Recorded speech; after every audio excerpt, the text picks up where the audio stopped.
Hello and welcome to the Post to Post podcast. This is podcast number 87, and this will be, I think, the final podcast. Well, not the final podcast, but the final scheduled podcast from Prince Edward Island. I'm here for the weekend, getting all my stuff with the U-Haul, and then I'm going back to Fredericton this afternoon. So if you notice that there's no jerseys behind me, it's because actually I think there's an arm of a jersey over there behind you, but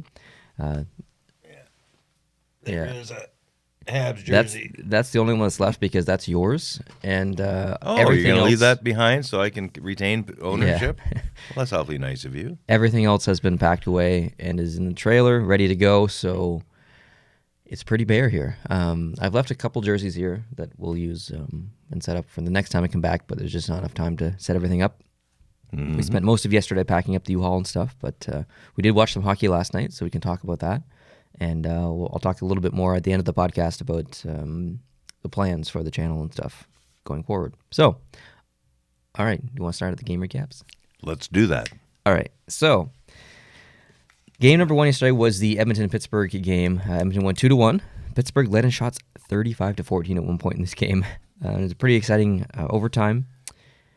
Dreisaitl's goal was... just watching, they made this comment, I think it was on Tim and Sid, earlier this week or the previous week. It's a shame that McDavid doesn't get more national network time. Because if you're a Toronto Maple Leafs fan, or if you're a Montreal Canadiens fan, likely the only time you're probably going to watch McDavid from the average fan. Like, not every fan watches the first game and then watches the late game. Yeah. The average fan probably only sees Connor McDavid 4 times a year at the most, I would say. So when you get a chance to see Connor McDavid play an Eastern team in a game that was on most TVs, he needs more national network time because he is arguably the best player in the NHL. So it was nice to see him play an Eastern team earlier in the day so more people could see him. I think every Edmonton game should be nationally broadcasted, specifically for Connor McDavid. And I'm not really a big Connor McDavid fan, but I think it's important for the NHL that their best player, if you want to say, gets some airtime. Mm-hmm. And he's not getting enough right now. No. So, and that's what they said on Tim and Sid, and I agree. I don't agree with everything that Tim and Sid says, but I do agree with that. But it was a pretty good game, pretty exciting game. OT was great. Draisaitl was fantastic. Goalies on both sides made some incredible saves. So it's just a good hockey game. Yeah, Mike Smith was, he made some highlight reels. He's been playing really well lately. Keepers, yeah. Yeah, it was a very good game. Next game was the Rangers and Nashville game. Rangers won 2-1. Both of the Rangers goals were beautiful. I did not see those. Oh, you didn't see them? No. Oh, they were both really, really good. But Saros made a pad save later in that game. It was definitely the save of the game. I don't think it's save of the year candidate, but basically he was deked out and then just managed to basically do the splits and kind of save it with one leg. It was a really good save. The Dallas and Montreal game, Dallas won 4-1. Well, Montreal power play sucked, to be honest. Bishop was great as well. I thought Dallas did a real good job of keeping Montreal to the outside. And, for a team that played last night, Dallas didn't look tired at all, and Montreal kind of did. They giving the puck away and stuff. Montreal had a really good start. The first 10 minutes of the first period, Montreal was all over them. They didn't get really good percentage shots. They were taking the easy plays. They were shooting from a distance, shooting from bad angles. Yeah. So the shot count was way up, but they weren't quality shots. Exactly. At one point, they were leading like 9-2 in shots or something, but they weren't quality shots. But they had pressure in the offensive zone. They looked like they were on their way because they had the day's rest that Dallas did not have. But they didn't play well. Dallas, like you say, they had played the night before, but it didn't show. And there's always little weird things when certain teams play other teams in certain arenas. So Montreal has lost the last 6 games in Dallas, if I heard that correctly last night. So we see that with Calgary in Anaheim, I think it was. Calgary has won 1 game of the past 27 games in Anaheim or something like that. It's just crazy. It's either Anaheim or it's LA. I can't remember which one, but it's weird how that works. Yeah. The Boston-Ottawa game was an interesting one. Boston won 5-2. That Bergeron Marchand-Pasternak line is ridiculous. Like, Pasternak looks unbelievable this year. He looks like the best player in the league this year. Then there was that goal where they had a power play, and Krug basically iced the puck. Yeah. But Pasternak was so fast, he got down there, negated the icing, and scored. Yeah, absolutely. Unreal. And Don Cherry called attention to it last night on Coach's Corner. And he was saying, don't be afraid to ice the puck if you have a fast guy to go down and get it, because it's not icing if you get there first. Yeah, it's not a conventional play, but it works if you know what, if you plan for it and you practice it. It was beautiful. It can work every time. So it was beautiful. Yep, it's awesome. There was an injury in that game, a very violent collision. It didn't look bad when it happened, so I shouldn't say it's very violent, but it turned out to be bad. And that's when Subban, who's been playing in the minors for years, Manchester Monarchs, I think he played with, and all kicking around the minor leagues, and just got up into the NHL. And then it looks like a pretty average-looking hit. He's about to hit Bacchus. But when they collide, their heads hit. And Subban went down, out. Bacchus was hurt too. Yeah, he hit the ice pretty hard, and there was, unfortunately, a lot of blood. Yeah. It might have been the hit on the ice that did more damage than the head-on-head contact. I don't know, but yeah, it was grim. Didn't look good. Anyways, He gave the thumbs up when he was taken off the ice and stuff.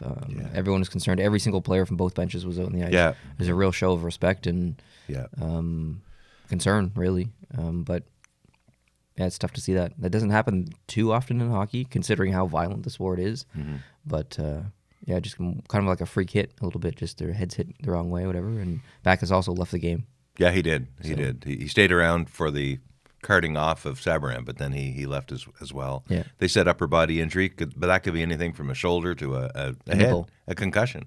It could be a nipple. Could be a nipple. Yeah. Could chafe his nipple. Who knows? You never know, and because there's nothing worse than a chafed nipple. I can confirm. Yeah. Yeah. Did we say the score? I don't know if we did. It's 5-2. Yeah, just in case. Boston. Just in case. And like not every Boston goal, but it seems like every time I watch Boston play, most of the goals they score are highlight reel goals. Yeah.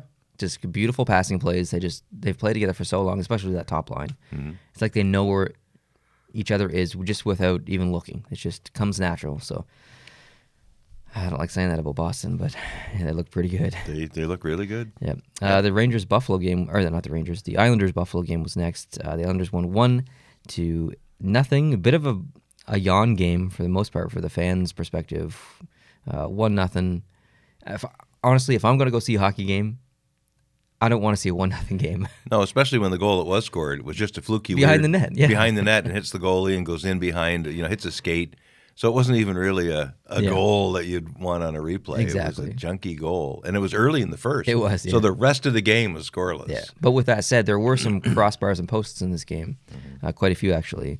But the Islanders are on a current 9-game winning streak. And Varlamov shut out. Varlamov looks awesome. Yeah. This team looks awesome. Pretty exciting stuff. Florida played Detroit. Florida won 4-0. Honestly, this was all Florida. 41 shots for Florida. And this game could have been 10-0 without Bernier. I would say about 15 of those saves were like probably highlight reel saves. Mm-hmm. He was fantastic, and he still let in 4 goals. So that was just a real stinker by Detroit, and a real good game by Florida. The Toronto-Philadelphia game, Toronto won 4-3, 11-round shootout. Longest in Leafs history. Really? Yep. Longest shootout run in Leafs history. Wow. That's interesting. I would not have guessed that. Anyways, it's a really good game overall as a hockey fan.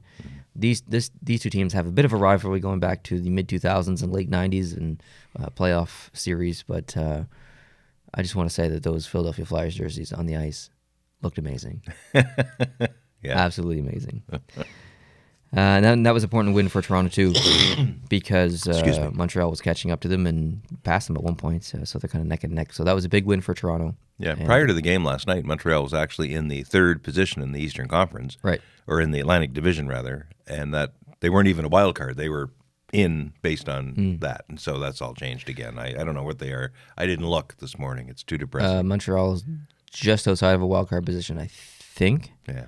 But they have a game in hand on Toronto. So if they win that game, they're back in 3rd. So it's It's early November, folks. Be no planning parades or anything just yet. Yep.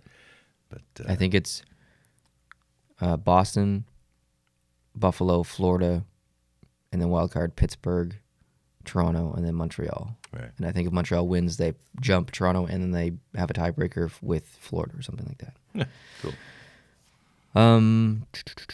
The Rangers. Jeez, apparently the Rangers played 3 times yesterday. The New Jersey Devils and Carolina Hurricanes, 5-3 for New Jersey. Yeah, that's a pretty important win for New Jersey because they've been not looking great. Hischier had a absolutely beautiful goal. Oh, that's where he deked Slavin. He goes one way, and then he goes. Slavin had his back to him, but still, he was back and forth. That was beautiful. It was awesome. Yeah. And PK got a goal in deep. It's not often that PK Subban scores from the lower part of the hash marks in towards the net, and he had a nice tip. There. So there you go. He's pretty excited, and I just have a question for you guys listening at home, and more so specifically for New Jersey fans. Now, PK Subban was on Montreal, then he went to Nashville, and now he's on New Jersey. Pretty good sample size so far this year. There have been about 15 games that we've seen him in. To the New Jersey fans at home, how do you feel about PK Subban? Has he met your expectations? Has it been a disappointment so far? I know that there's games where he's been a disappointment and they've lost probably because of some giveaways. But there's also games like this where he gets the game-winning goal, and he is a big player in the game. So now that you've experienced on your team the good and the bad of PK Subban, do you want him to stay? Do you like him, or he's just too flashy, too much of a risk? Hope he moves on. He gave an interesting dressing room interview earlier in the week after I think I didn't see the game, but it was one of these big games, 6-5 or something. New Jersey probably should have won the game, but ended up not winning it. And he must have made some mistakes because he gave in the interview, he says, I have a job to do, and tonight I didn't do my job. Like, he was very self-critical, and probably should be, because there are those times when he's a very high-risk player. Yeah.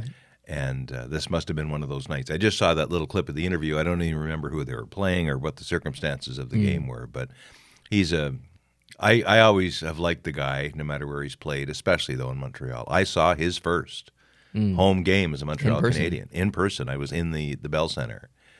And he had just been called up from the minors. And he had played the night before in Philly. And this was a home and home. They were playing Philly on a Saturday night in Montreal, and I was there at the game. And the crowd was going crazy for him. Every time they showed him on the Jumbotron, the crowd the noise level would go up because people are so excited to see him. I love watching him play. Yeah, absolutely. And sometimes I'm like this, but I still love it. And the thing about PK Subban is his personality is so fantastic that whatever team he plays for, like when he went to Nashville, he was all in on Nashville. And when he went to New Jersey, he was all in on New Jersey. It wasn't his choice to go to Nashville. It wasn't his choice to go to New Jersey. It didn't matter to PK Subban. And that's really a testament to his character, that he's going to love who he plays for regardless. He's going to love the city. He's going to put his heart and soul into wherever he's at. I don't think you can say that for a lot of hockey players. You probably could say it for most, but not at the level that PK Subban does. Yeah. Subban does it. So that's pretty awesome, regardless of what he does on the ice. Yeah. The Calgary-Columbus game, Calgary won 3-0, 43 save shutout from Riddick, which ties a Flames record, actually, and he was fantastic. He was ridiculous. There's been some games where Calgary's been like, wow, this is the Calgary from last year. And there's been games where it's like, this is the Calgary from the playoffs from last year. So, yeah. Did you see the punch? I did not. Lucic on I knew that. Sherwood. I heard that he was going to have a hearing. I didn't watch the highlight. Yeah, just around behind the net, and Sherwood, they were skating. Lucic was skating forward, and I think Sherwood was skating backwards, and they were kind of together. And Lucic just hauled off with the glove on and just beamed him. Right in the back of the head? No, in the front of the head. Oh, in the front of the head. Wow. Yeah, just beamed him. Down he went. Lucic ended up getting at least a minor in the game. Yeah. But I suppose once the head office looked at that, they said, was it after the play or during the play? I think it was either during a play or just as the whistle was being blown. Okay. So they were in motion. They were going pretty fast. It was uncalled for. It always is, right? When it comes to him. Yeah, exactly. Yeah. Where was I here? Yeah, I mean, important game for Calgary. Big win. St. Louis and Minnesota. St. Louis won 4-3. Some weird goals in this game for sure. Honestly, you guys know Allen's my favorite player. He looked a bit all over the place in this game for points where he was tripping over himself and he was 3 feet outside of the crease to the left, and it was just, he looked a little shaky. I think he was a little lucky to get this win, but he also made some pretty decent big saves in this game as well. So that was an overtime. It was, so yes. Minnesota did grab a point there. They did, and St. Louis came back from that game. I think they were down 3-2 at one point. The Arizona-Colorado game, this was a pretty good game. Arizona won 3-0. Kemper was amazing. Kessel looked fantastic. Kessel looks really good in Arizona so far. It's really nice to see Arizona being competitive. And I think Colorado played the previous night, so maybe they were a little tired. But yeah, they did. They played Dallas. Yeah. The Vegas-Winnipeg game was next. Winnipeg won 4-3. Big comeback win for Winnipeg. They were down 3-1 in the third. Kind of battle of the backups in this game. I think it was Subban, Malcolm Subban versus Brossoit. It's a pretty good game. I mean, this team has a rivalry. They played against each other in the playoffs 2 years ago. Luckily, I got to see a couple of those games. You did? Yeah, it was a good game. Kyle Connor got the overtime goal, but there was one goal that Winnipeg scored that really probably shouldn't have been a goal. Did you see and Gallant was going off. I think it was the tying goal that made it 3-3. But Scheifele was I think it was Scheifele that had gone, yeah, he was way in. I think Laine, back in their own zone, had basically iced the puck. It worked in the Boston game. Mm-hmm. And this game, it didn't really work because as Scheifele was going in, there was another player in front of him, like a defending player in front of him, and all the way into the red line. And then Scheifele picked up the puck and scored. And like, where's the icing call there? Because it's usually the lead guy is the one who gets to determine whether it's icing or not. In this case, Vegas had the lead guy going in across the red line, or even across the faceoff dot, which is where they do the call now. And he was ahead at the faceoff dot, and there was no icing called. They were close to each other, but it was clear who was ahead. Like, I've seen icings called in a lot less questionable circumstances, or even more questionable. They still call icing. Tie goes to the runner. They usually call it. They didn't call it here, and Gallant is like, what? And especially after seeing that Boston game, you'd wonder why they're calling that so differently. Well, there's definitely inconsistencies in the reffing world in the NHL for sure. I mean, we saw a clip of a fight last night where one of the linesmen was trying to jump in and stop the fight and grabbing guys by the arms, and the other one was just watching. And there was no reason, honestly, there was no reason for the first one to jump in. It was just causing more of a problem. So, like, yeah, you're actually risking the man's physical health by holding back his arm, because if he can't defend himself and gets beamed. Exactly. Now, you might see something like that in the men's league or something like that where the refs aren't coordinated. They don't have this officiating management above them where there's, they're having meetings and stuff. Like, how is this happening in the NHL? Like, either you break up a fight when it needs to be broken up and there's an agreement between the two linesmen. You can't just jump in there and start doing it when there's a fight that's going on where nothing bad is happening. It's just a regular fight. What are you doing? Yeah. So, no one's in danger. Yeah. Yeah. All right, the Vancouver-San Jose game. Vancouver won 5-2, got out to an amazing lead in that game. Definitely hot out of the gate. San Jose just could not recover, and San Jose is looking pretty weak lately. 5-game losing streak now for San Jose. Wow. Yeah, and they haven't been playing good at home, and they've always been a pretty good home team. But I think they're 2-4-1, I think, at home. The last game was the Chicago-LA game. LA actually won 4-3 in overtime. Two struggling teams put on a pretty good show. Now, these were two contending teams for probably 6 or 7 years, and now they're, I don't want to really call them bottom feeders, but they're struggling teams. And that was a real good game yesterday between both of them. So, did you see that save Campbell made on Taves? That save was freaking amazing. That was unreal. And he's a left glove goalie. Like a lot of goalies are this way, but he's this way, and just bang, just boom, ooh, swung it around. Beautiful. It was awesome. Yeah. So that pretty much wraps up the recaps from yesterday. With Vancouver's 5-goal performance in that game, or was it 5? Yeah. Yeah. They are now third highest in NHL scoring in goals per game. They're at 3.64. Yep. Only two teams are ahead of them. Nashville at 3.86. and Washington at 3.93. Tied for fourth. You talked about Montreal and Florida being in a tiebreaker situation. Montreal and Florida tied for fourth in goals per game. 3.57. Do you know who's first in goal differential? Got to be Tampa. Vancouver. What? They are tied with Boston with plus 19. Yeah. Crazy. Do you want to know who is last or worst in goal differential? Toronto. Detroit with minus 24. And then San Jose with minus 20. Toronto is just letting in a lot, so they've had a bad. Well, with Tavares being out, it's really Toronto's plus 1. Yeah, geez. Middle of the back, I think. Yeah. Blah. Yeah, interesting. Okay, so today's games, Calgary versus Washington. Who are you predicting? I'm predicting Calgary. I'm predicting Washington. Are you? Yes, I am. Okay. Okay, we'll see who wins. We will. All right. Chicago versus Anaheim. Chicago. Anaheim. It's on. It's on. Winner gets nothing. Winner gets to... I shouldn't go there. Loser has to move out. Winner has to move out. I don't know. You're probably going to win. All right.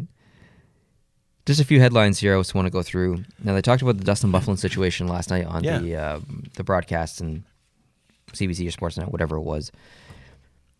And it's getting pretty heated now. It's going to arbitration, it looks like. I don't know if that's official or not, but I'm pretty sure it is going to arbitration. And the fact that it's going to arbitration and the fact that it's so confusing because he was injured, but then he wasn't injured, and there was a debate on what date specifically he got injured, and when he came back for training camp, I don't know what happened, but basically it's pretty confusing, and the arbitrator gets to make the decision. But regardless of what happens, is Winnipeg going to want Dustin Byfuglien to play? Yeah. Or more importantly, is Dustin Byfuglien going to want to play for Winnipeg? Do you think that they're going to work this out, or do you think that he's going elsewhere? I'm on team elsewhere. I think I would be as well.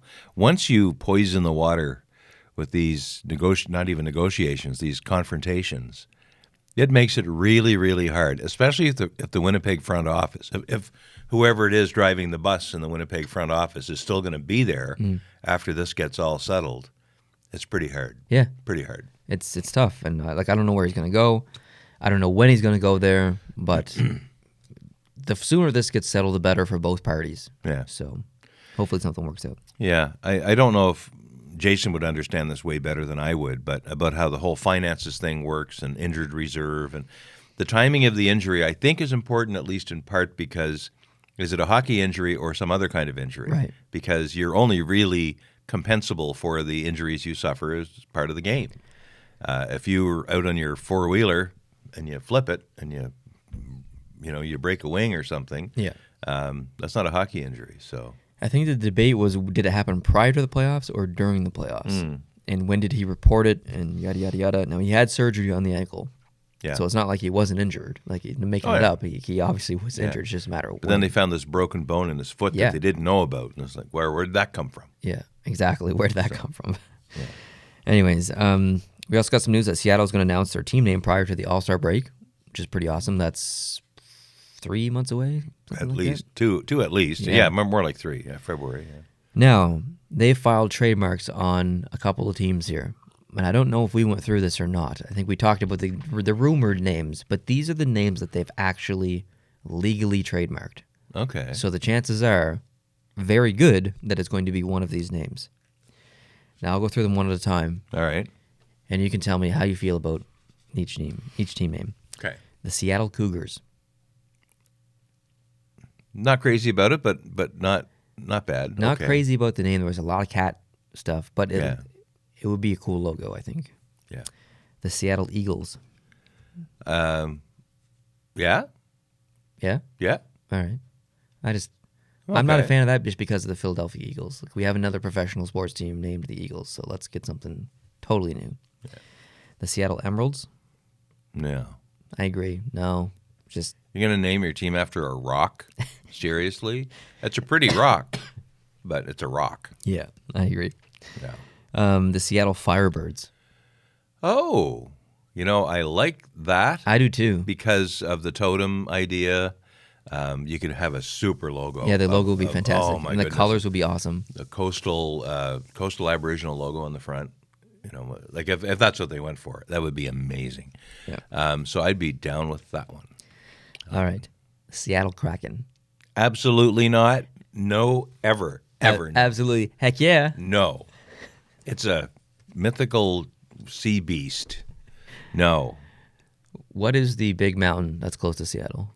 Well, there's Mount Rainier, I think, is the... Yes, that is one of the names, Seattle Rainiers. Or if it's not that, then it's Rainers. Yeah, no, it would be Rainier. I'm assuming it's Rainiers. Nah. Yeah, me. It's just kind of... Yeah. It's like, Nah. I don't know. Nah. The Seattle Renegades. No, only because I don't...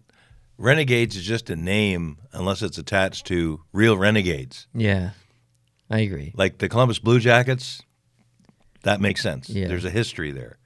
Is there a history of renegade people in Seattle? Maybe there is. I don't know. The Vegas Renegades might have worked because of the whole Yeah. Western... Root and toot and shoot 'em up. Ride 'em, cowboy. I don't know if the Seattle Renegades really make sense. Seattle Sea Lions. No. Why? Because a sea lion is a big fat thing that just sits there and goes... "Argh!" Yeah, so? It's an obese sea creature. Who cares? Yeah, no. No. Well, you got the Seahawks. Yeah, that's It fine. would go in line with their branding of the city. Yeah, make it sea cougars or something else. Sea Cougar. I don't know. Seagull. What's Seagulls. There you go. is that like an older mermaid? A sea cougar? Come on over, sonny. Okay, Seattle Seals. Less bad than sea lions. Yeah. But we've had the Oakland seals and the California golden seals in the past. Yes. So I think for that reason, not that you can't use an old... Stepping on California a little bit. Yeah, a little bit. But so that would be... I'd be a no on that one. Okay. This looks like to be gaining the most speed and probably will be the name Seattle Sockeyes. No. I don't know. I don't mind it. The logo might be kind of cool, but I just don't like the way that sounds or something. It's just weird. That's a fish. The Sockeyes versus the Maple Leafs. I don't know. It just sounds weird. Sockeyes. The Seattle Totems. No. Yeah. I would use a totem logo, but I wouldn't call it a totem team. Name the team, whatever you want. Have a third jersey with a totem on it, or have some branding with totems on it. I don't think you should name the team the Totems. Yeah. The Seattle Whales. No. Why not? Whales versus Sharks. No. We already kind of have a whale on the Canucks logo, so We do. and it's pretty close by, aka like right across the water. Yeah. And when Carolina decides to, we have a whale on their jersey too. That's true. Whale's The tail, right? Hartford Whalers, yes. So yeah, not so good. Anyways, they're meeting weekly on the topic, so they're trying to get it done. Hopefully, it gets announced before the All-Star break, but The Seattle Space Needles. heck yeah. That'd be all right. The Seattle Boeings. You're not going to get that one. The Seattle Microsofts. No, I don't think you're going to get that one either. So there's reports coming out recently that Babcock may not actually be safe in Toronto. Yeah, I've seen a bit of that noise. I think that is very good news, not in the fact that it would happen, but the fact that it's out there and that he knows that it's out there. So he might be a little more interested to make decisions that he wouldn't normally make. Now, I don't know if you listened or watched the podcast last week when Jason and I were talking about Babcock. Did you? I did. What are your thoughts here on his decisions about the goalies to play Anderson in the first game and play the backup in the second game, regardless of who they play in the first night or second night? Because their back-to-back record at the time was 3-1-0 or something, and 0-3-1 on the second night. He knows his goalies obviously better than I do, and he has all kinds of strategy in his head that he has to play out. I wouldn't second guess that part. That's part of being a coach. If you don't like it, fire him. But to sit here and expect him to do it differently, like you're hiring the man for his judgment. Right. And you expect him to exercise his judgment. If you're not happy eventually with his judgment, just get rid of him. But don't ask him to change his judgment. Yes, that's a good point. You can't really tell him to make coaching decisions. Then when you're the not coach. The coach. Yeah, exactly. Yeah, you become the coach then, so you may as well have fired him. And that's constructive dismissal. That compromises the relationship between him and whoever is above him, Kyle Dubas or whoever. Yeah. So what's the point of telling him to make decisions? All you can say is that you trust your coach's decision, and if it's not that, he's gone. That's right. You trust him until you don't. Yeah. And then when you don't, shake hands, have a nice day. You're still on the hook to pay him to the end of his contract. Exactly. And have him tootle out the door. Yeah. And, get Kyle Dubas some goggles for behind the bench and put him down there or whatever. Yeah. But Babcock, I've always liked Babcock. Me too. And I've always disliked playing against him as a Montreal Canadiens player in my own past, of course, which is obviously crap. But I don't like playing against him. He's a good coach. But every coach, all the good ones, they all get fired. Yes, eventually. they do. They all do. Bruce Boudreau gets fired, and Quenneville gets fired. Claude Julien. And Claude Julien gets fired, and Torts gets fired multiple times. Yeah. That doesn't mean they're not good. They're just there's a chemical reaction that works in your favor for a while until it doesn't. Then it's time to find a team with better chemistry for you. Absolutely. And so it's not a knock on him. Yeah. But that's right. there's decisions that are made by Claude Julien. There's decisions that used to be made by Mario Tremblay and other Montreal coaches that were clearly in contravention of what head office wanted to do. Mm-hmm. They're not going to sign a player to $6 million so he can ride the pine. Yeah. Because the coach doesn't like him. Exactly. So something has to break eventually. Exactly. Yeah. I have a trivia question for you. Uh-oh. It's kind of a difficult trivia question, and I want you guys at home to play if you're listening or watching. You don't have to comment or anything like that, but just play along in your head. It's one question. It's not that in-depth. Who holds the highest time on ice average? And if you're listening at home, don't look it up. I want you to try and get this just by thinking about it. I can give you some hints, but I want to know who has the highest time on ice average per game. Non-goalies. Non-goalies, obviously. Yes. So almost always time on ice is headlined by defensemen. This is correct. It is a defenseman. Yeah, and usually the top 4 or 5 players with time on ice every game are all D, at least the top 4, usually not 5. Agreed. So he's D. He's got to be D that plays a lot. Yep. I can tell you what conference he's in if you'd like. Sure. Okay, he's in the Eastern Conference. Okay. I can give one more hint. All right. I'll take it. His age is 22. Oh. Which is a little surprising. 22? He's only 22. He has the highest time on ice average in the league. It is 26 minutes and 29 seconds per game, which is pretty outstanding for a 22-year-old defenseman. I don't know too many 22-year-old defensemen, but I know some who play in very good teams. This team is not good. Sorry. Okay. Now I'm lost because I was going to go with Sergachev. Although Tampa's not been that great this year, but I actually don't know. My guess would have been Sergachev. Okay. Thomas Chabot. Oh. 22 years old, putting up 26-plus minutes per game and looking real good on a real bad team. Wow. So, and I remember the season previews from the pros out there, the real journalists. They were saying, "Watch this guy." Yeah. Because he is the future of the Ottawa Senators. The real deal. Once this team gets some supporting cast, gets some consistent goaltending, like Ottawa in 10 years or 5 years or 7 years could be a pretty competitive team led by Thomas Chabot. So hopefully he stays there and everything works out in Ottawa, obviously. But anyways, I just wanted to ask you that question. Now, I had another trivia question, but we kind of already talked about it. Who has the most goals for team? How many goals for? Which team has the most goals for, and how many did they score? Well, I think I can. You already said it. I think it was Washington with 60. Yeah. Boston with and Boston has the best goals against. At 27. That would make sense. They've only let in 27 goals, and Washington scored 60. And Boston's not far behind Washington in the goals for. That's all I have. Class of the For field. this podcast. Wow, that's pretty good. That's pretty good. So next, I guess I want you to ask me about my hat. Well, why do you think I'm wearing the hat that I'm wearing? It's a baseball hat. Yeah, I knew you want to talk about baseball, so I figured I'd wear a baseball hat. I didn't notice until now So what hat you were wearing. Your Washington Nationals hat. Wearing it proudly because they are your favorite. They are my favorite baseball team. I like the National League, not the American League. So I'm going to cheer for every World Series, All-Star game. I'm going to cheer for the National League teams because I like the National League. Mm-hmm. I like the fact that pitchers have to hit, that they don't have a DH.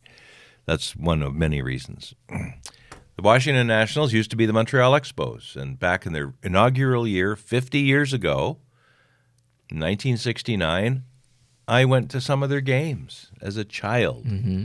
And they've been my team all along, even when they left Montreal at the end of 2004. So you still consider this to be your team? I absolutely do. Okay. And even they acknowledge, here's one thing I like really, and I like this about Carolina in hockey, acknowledging the Hartford legacy. Yes. I've not seen Winnipeg acknowledge an Atlanta Thrashers legacy, but maybe they've done that. They might do that in the future for sure. They might. I hope so. But the Washington Nationals this summer, on a Saturday afternoon game, played the game dressed as the Montreal Expos. Yeah. All in Expos uniforms. It was broadcast on the French network on television. Mm-hmm. The English sports channels did not pick the game up, which very deeply disappoints me. But thankfully, I've got all the French channels too because I do understand French quite well, and they have much better coverage of the Montreal sports market. So they broadcast this game live. And I watched the whole thing, and I PVR'd it, and I kept it for a while, and I'd go back to it and look at it again. Mm-hmm. It was just so great to see them playing. And they won that game, which was great. But they didn't have a good start to the season. In a lot of ways, they're the St. Louis Blues of baseball this year. Right, yes. Because on the 23rd of May, which was maybe a quarter of the way into the season, they play 162 games. So at this point, they had played 40 games. So yeah, it's a quarter of the way into the season. 50 games, more than that. They were 19-31. They were second to last in their division. They were 19 wins, 31 losses. They were junk. And then they flicked a switch and turned it around. Mm-hmm. And from that moment on, they went 74-38. Dang. 74-38. Wow. It's that's almost 2-1 Yeah. wins to losses. Really? They just something happened. But despite that amazing record, I would say the best record in baseball in the second half of the season. Mm-hmm. But they had started from so far behind that when they got to the end of the regular season, they only had a wild card spot. Yeah. They were them and the Milwaukee Brewers. Mm-hmm. And with the NHL, it's fairly straightforward. Our wild cards actually get into a full-blown series. Yes. A best of 7, I think, too. But in the Major League Baseball, there are 3 divisions in each league, and then there's the 2 wildcard teams who play one game, winner takes all, to become that 4th playoff. Which is pretty exciting. It's very exciting. The Washington Nationals were behind in that game against Milwaukee. In the 8th inning, they were down 3-1. They won the game, Nice. won the wild card spot. Then they went on to the division series. In Game 4 and Game 5, which were both elimination games for Washington, they were down in the game. This is when they played the Dodgers? Played the Dodgers. In Game 4, they were down 1-0 early in the game. In Game 5, they were down 3-0 in the 8th inning. And then they tied it, and then eventually went into extra innings, and they hit a grand slam. Howie Kendrick hit a grand slam in the 10th inning and won the game. So that was that was the deciding game because they were best of 5 series up to that point. And then they go on, they sweep the Cardinals 4-0 Yep. and have a long rest before they sort out who the American League is going to present to them. And it's the heavily favored Houston Astros. Here they are again, back in the World Series. Massively great record in baseball. And Washington, who just squeaked into the wild card, squeaked into the Division Series. Did well in the Champion Series, but now they won their pennant, but now they're in the World Series against Houston. 7-game series. The road team won every single game. It's incredible. They were up 2-0 in that series to start it, I think, weren't they? They were up 2-0. They go back to Washington with a 2-0 lead. 3 games to play, because in baseball, whereas the NHL goes 2-2, 1-1-1. In Major League Baseball, it's 2, 3 away, and then the last 2 are back home. Yeah. So they went to Washington with a 2-0 lead. They lost all 3 games in Washington, which is crazy. They go back to Houston down 3-2. Uh-oh, this is it. Yeah, down 3-2 going back to Houston. Game 6, they're down 2-1 in the 5th inning. They come back and win that game, forcing a 7th and deciding game. Yeah. In Game 7, they're down 2-0 in the 7th inning. Game 7. That was a long game. Oh, it was massive. It's crazy. And I had to PVR it because I'd come home to go to my class that night, and I couldn't stay up to watch it all because it's in Houston. Yeah. So it was starting late to begin with for us. So I PVR'd it, and I stayed off social media and everything when I got up the next morning. I had the day off the next day to go back out to my my vacation spot. So I delayed my departure until I could watch the game off the PVR in real time, and I actually didn't know how it was going to end. So I'm sitting there. It's the bottom of the 7th, top of the 8th, and I'm watching them come back. It was just unbelievable to see that comeback and to see that win. So emotional.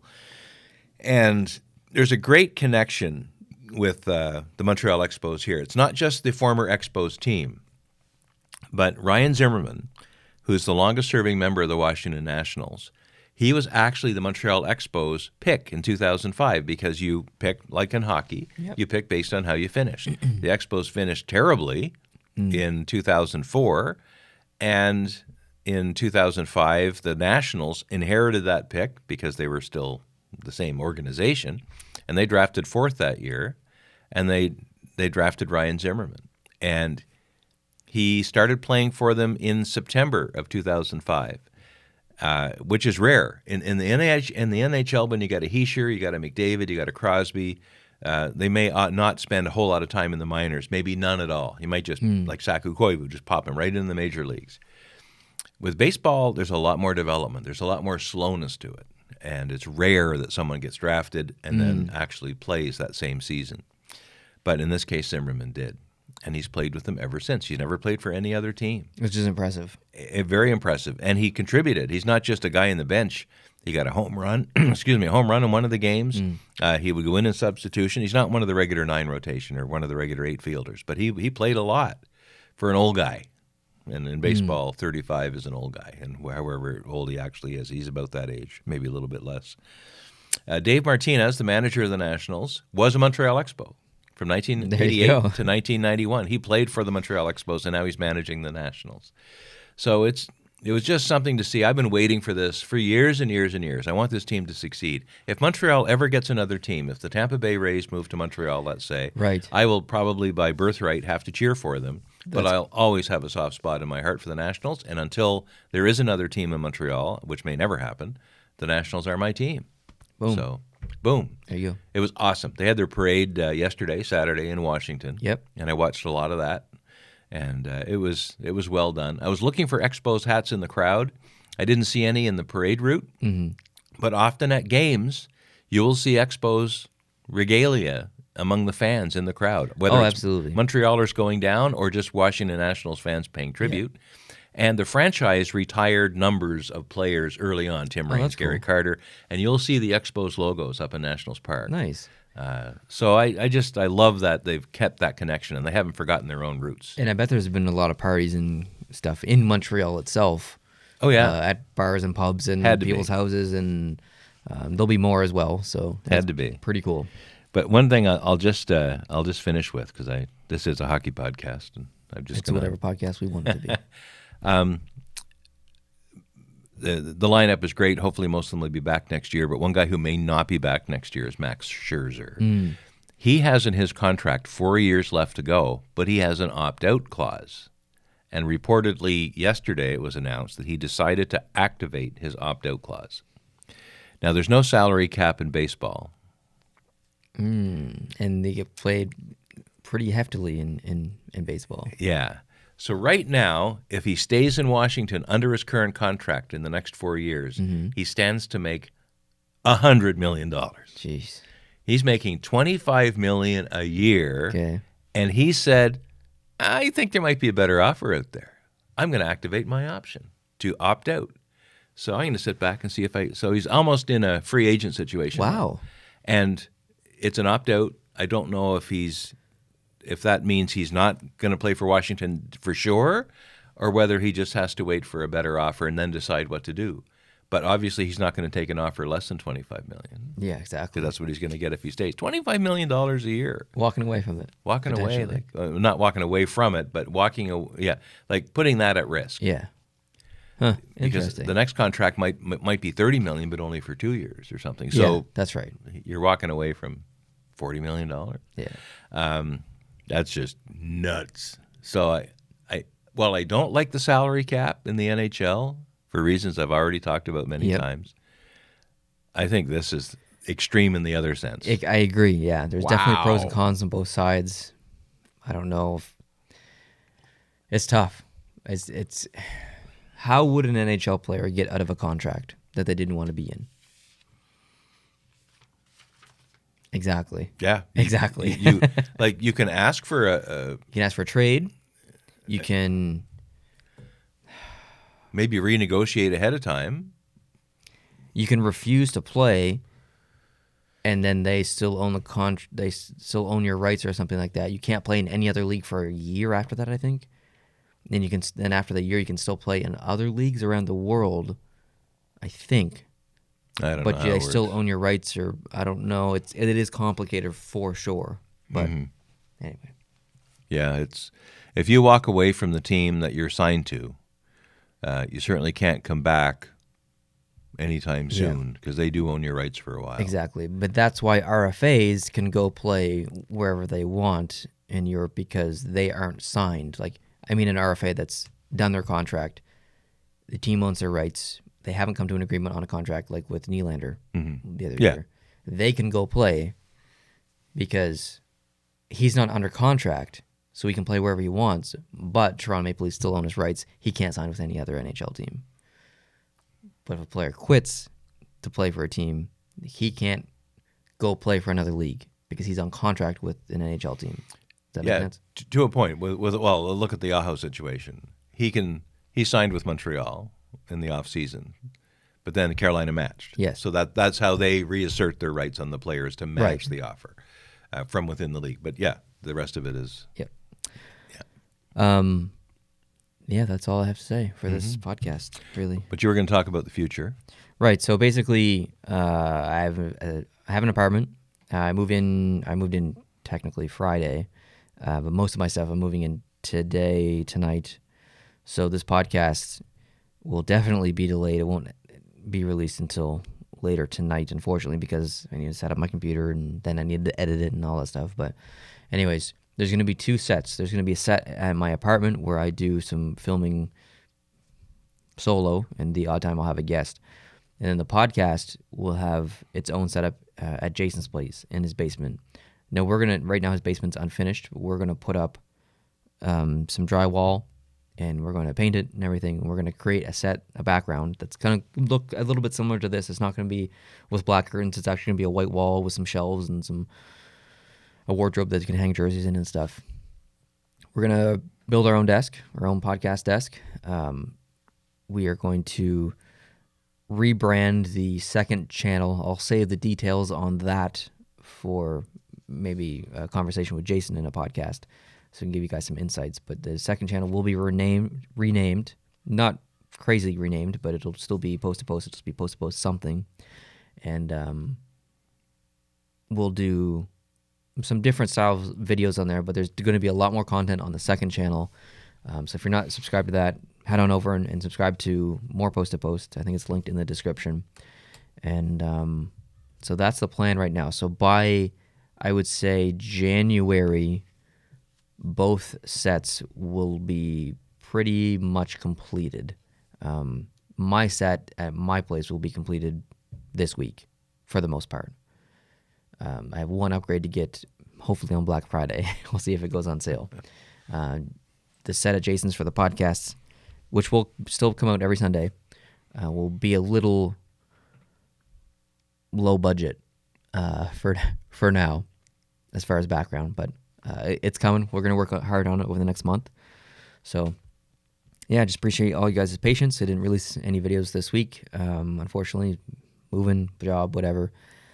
But I want to talk about the Anaheim Ducks jersey. We have that filmed from like 3 or 4 weeks ago that I haven't released yet. The new Nashville Predator jersey was just released for the Winter Classic. So I'll make a video about that. And there's a couple other things I want to make a video about as well. So, yeah, thank you for your patience. I really appreciate it. And do you hear that crow? I do. You guys hear that crow? There's a crow outside. We're in an insulated house. Basement of a house. It sounds like, the crow's not happy. Yeah. It's obviously not happy with something it's looking at on the ground. There's a raccoon or a skunk or a fox or something running around down there, and the crow is telling it off. Yeah.